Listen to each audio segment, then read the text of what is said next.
رقت عيناي شوقا ولطيبة ذرفت عشقا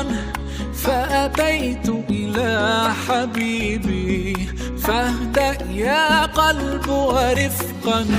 صلي على محمد السلام عليك يا رسول أعوذ بالله من الشيطان الرجيم بسم الله الرحمن الرحيم وإني أعيذها بك وذريتها من الشيطان الرجيم رب أعوذ بك من همزات الشياطين وأعوذ بك رب أن يحضرون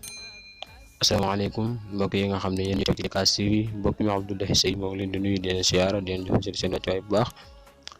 fas yéene dikk leen ci nga xam ne mooy naafile bis bi niñ ko daan defee ak yéen jëru weeru koor gi bis bu set ñu indi leen naafile gi nga xam ne moom lañ ci naafile toxale ko ci téere Sëriñ Suhaybu Mbàkke bi ñu Xuratul Ayni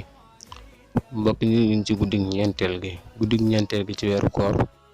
mbokk mi li lañ cay julli te ci julli ñeent rakkan bu ci ne nga jàng ca Faatixatul kitaab benn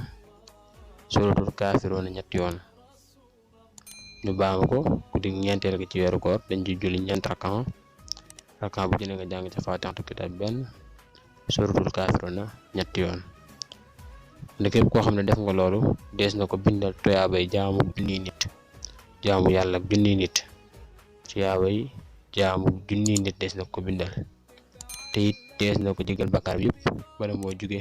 fa mu doon jullee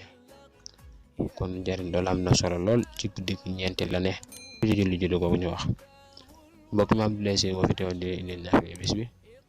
tàggatoo ak yéen foofu ba beneen yoon wassalaamu aleykum wa rahmatullahi taala wa barakaatuhu يا رسول